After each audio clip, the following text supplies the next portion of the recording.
اور یہ لوگ آپ سے پہاڑوں کے نسبت پوچھتے ہیں. تو ہمارے پیغمبر سے یہ کافر لوگ پہاڑوں کے بارے سے پوچھتے ہیں کہ قیامت میں ان کا کیا حال ہوگا. سو آپ فرما دیجیے کہ میرا رب ان کو بالکل اڑا دے گا. جیسا کہ 30 پارے میں آپ پڑھو، اذا زلزلت الارض زلزالها واخرجت الارض اثقالها وقال الانسان ما لها يومئذ تحدث اخبارها بان ربك اوحى لها يومئذ يصدر الناس اشتاتا ليروا اعمالهم فمن يعمل مثقال ذرة خيرا يره ومن يعمل مثقال ذرة شرا يره.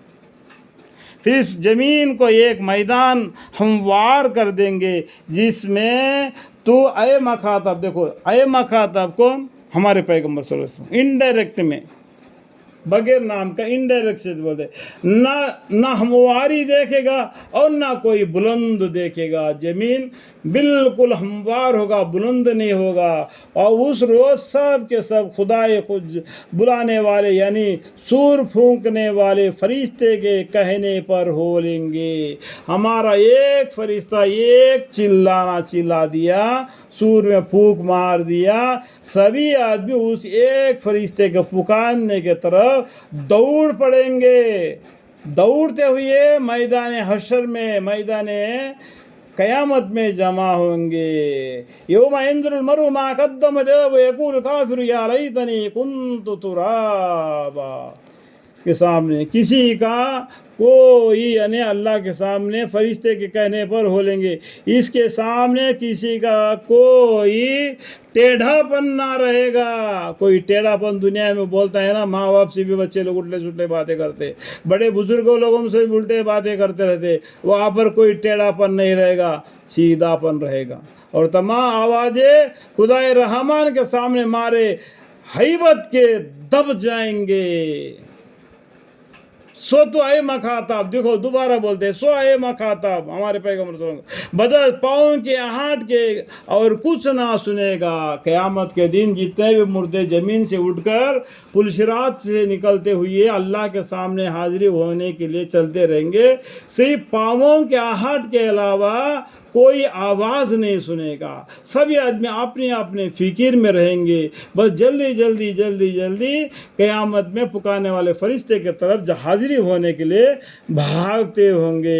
اس روز کسی کو کسی کا سفارش نفع نہ دے گا مگر ایسے شخص کو کہ جس کے واسطے خدائے رحمان نے اجازت دے دی ہو اور اس شخص کے واسطے بولنا پسند کر لیا ہو. وہ اللہ تعالیٰ ان سب کے اگلے پچھلے احوال کو جانتا ہے اور اس کو ان کا علم احاطہ نہیں کر سکتا. اور اس روز تمام چیزیں اس حی و قیوم کے سامنے جھکے ہوں گے. یا حی یا قیوم، اللہ تعالیٰ نہ ہی اس کو نہ نیند آتی ہے نہ وہ مرتا ہے، ہمیشہ زندہ قائم رہنے والا کون ہے؟ یا حی و قیوم اللہ ہے. اس کے سامنے جھکے ہوں گے. اور ایسا شخص تو ہر طرف ناکام رہے گا جو ظلم یعنی شرک لے کر آیا ہوگا. کل قیامت میں ناکام کون رہے گا؟ جو اللہ کو چھوڑ کر دوسرے کو معبود قرار دے گا، اس سے مدد مانگتے رہے گا، وہ ناکارہ رہے گا. اور جس نے نیک کام کیے ہوں گے اور وہ ایمان بھی رکھتا ہوگا ایک اللہ پر، تمام پیغمبروں پر، عیسیٰ علیہ السلام پر بھی ایمان لانا چاہیے، عزیر علیہ السلام پر بھی ایمان لانا چاہیے ہم کو. سو اس کو کامل ثواب ملے گا. وہ پیغمبر ہے، وہ اللہ کے بندے ہیں اور پیغمبر ہے. نہ کسی سے نہ زیادتی کا اندیشہ ہوگا اور نہ کمی کا، مطلب کیا؟ اور وہ ایمان بھی رکھتا ہوگا سو اس کو کامل ثواب ملے گا. نہ کسی زیادتی کا اندیشہ ہوگا اور نہ کمی کا. اور ہم نے اس طرح اس عربی قرآن کر کے نازل کیا ہے اور اس میں ہم نے طرح طرح سے وعیدیں بیان کیے ہیں. دیکھو عربی زبان ہے، یہ پیغمبر نا علمی ہے، یعنی ہمارے پیغمبر کو علم نہیں ہے.